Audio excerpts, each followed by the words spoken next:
Tutor মিডিয়ার সৌজন্যে merit মেন্টরসের প্রথম কোর্সে বাংলাদেশ পরিচিতির আজকের এই ক্লাসে সবাইকে স্বাগতম। আজকের ক্লাসের বিষয় বাংলাদেশের ভৌগোলিক অবস্থান। বাংলাদেশ দক্ষিণ এশিয়ার দক্ষিণ অংশের একটি দেশ, যার আয়তন 1,47,570 বর্গ কিলোমিটার। ভারতের সাথে ছিটমহল বিনিময়ের পরে বাংলাদেশের বর্তমান আয়তন 1,47,610 বর্গ কিলোমিটার। পৃথিবীর মানচিত্রে বাংলাদেশ 20°3-4' উত্তর অক্ষাংশ থেকে 26°3-8 উত্তর অক্ষাংশে অবস্থিত। বাংলাদেশ 88°01' পূর্ব দীর্ঘিমা থেকে 92°42' পূর্ব দীর্ঘিমায় বাংলাদেশের অবস্থান।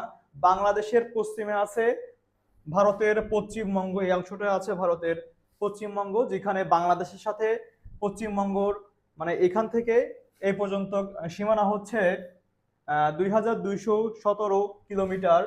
বাংলাদেশের পূর্বে আছে ভারতের আসাম, ত্রিপুরা এবং মিজোরাম, এবং হচ্ছে মিয়ানমারের কিছু অংশ বাংলাদেশের এই অংশটায় রয়েছে।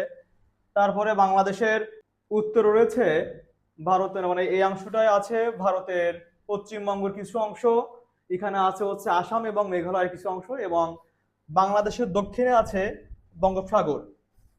বাংলাদেশের মোট সীমানা হচ্ছে 5,138 কিলোমিটার, মানে বাংলাদেশের সম্পূর্ণ সীমানা আর কি, মানে এখান থেকে যদি ধরি আমার একেবারে এই পর্যন্ত সম্পূর্ণ সীমানা হচ্ছে আমার 5,138 কিলোমিটার। স্থল সীমা মানে এতটুক বাদ দিয়ে বাংলাদেশের স্থল সীমা হচ্ছে 4,427 কিলোমিটার।